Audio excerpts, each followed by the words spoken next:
დასავლეთის მხრიდან მიუხედავად არაერთი გაფრთხილებისა, როგორც ჩანს, ქართული ოცნება რიტორიკის შეცვლას არაპირებს, რაც ქვეყანას საკმაოდ მძიმე ფასად დაუჯდება. ასე ფიქრობენ პოლიტიკის ექსპერტები, ბოლოს გაკეთებულ განცხადებებთან დაკავშირებით, ის რომ ევროკავშირის პრესსპიკერმა საკმაოდ მწვავე კრიტიკული გზავნილები გაავრცელა ქართული ოცნების ხელისუფლებისადმი, რომ თუკი ისინი არ შეიცვლიან საგარეო პოლიტიკას, არ შეწყვეტენ რეპრესიებს და ანტიდემოკრატიულ რიტორიკას, მაშინ ეს იქნება გარკვეული ზომები ევროკავშირის მხრიდან და მათ შორის ტოლობის ნიშანი დასვა ევროკავშირმა რუსულ ნარატივსა და ქართული ოცნების ნარატივს შორის და სწორედ აქედან გამომდინარე, რადგანაც ქართული ოცნება ამ გაფრთხილებებს არ ითვალისწინებს და მათი რიტორიკიდან არ ჩანს, რომ მომავალში შესაძლოა შეცვალონ რაიმე მათ პოლიტიკაში, პოლიტიკის ექსპერტები ამბობენ, რომ სწორედ აქედან გამომდინარე შესაძლოა ახლა სასწორზე იდოს სწორედ ის სიკეთე, რომელიც ქვეყანამ მოიპოვა და ეს ეხება ვიზა ლიბერალიზაციას, თუმცა აქვე პოლიტიკის ექსპერტები ამბობენ, რომ შესაძლოა ეს იყოს სწორედ ქართული ოცნების მიზანი, რომ ქვეყანა საბოლოოდ ჩამოაშორონ ევროკავშირს, მის ღირებულებებს და იმ სიკეთეებს, რომლითაც ამ წლების განმავლობაში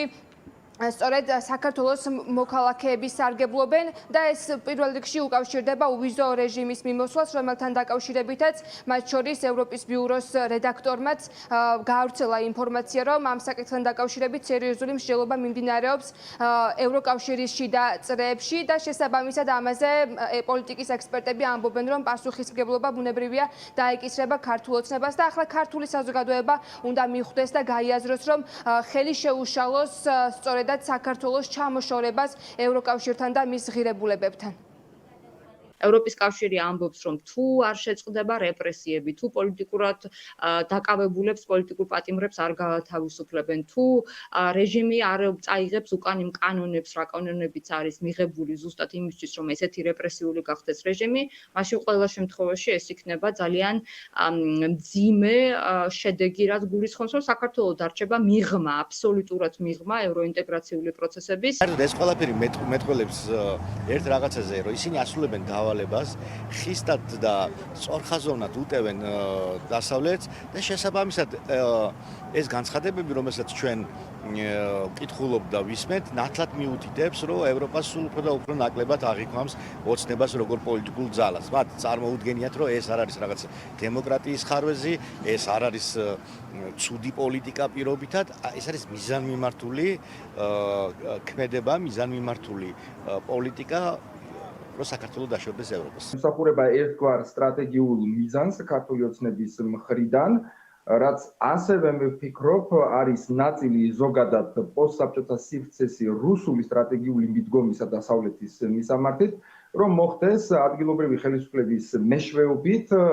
იმდენად დაძაბვა ურთიერთობებისა დასავლელ პარტნიორებთან, რომ დასავლეთმა მოახდინოს უკვე საკუთარი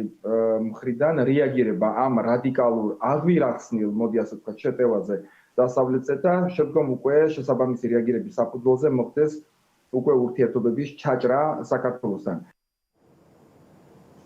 პოლიტიკის ექსპერტების შეფასებით ქართული ოცნების რიტორიკიდან, რადგანაც არ ჩანს, რომ მათ სურდეთ რაიმე შეცვალონ ევროკავშირთან, დასავლეთთან ურთიერთობაში, გამოასწორონ ვითარება და ქვეყანა წაიყვანონ ევროპული ღირებულებებისკენ, მათ რჩება შთაბეჭდილება, რომ შესაძლოა ეს ქართული ოცნების მხრიდან მიზანმიმართულად ხდებოდეს და მათივე შეფასებით მათ გამოაქვთ დასკვნა, რომ ეს შესაძლოა იყოს სწორედ რუსული დავალება.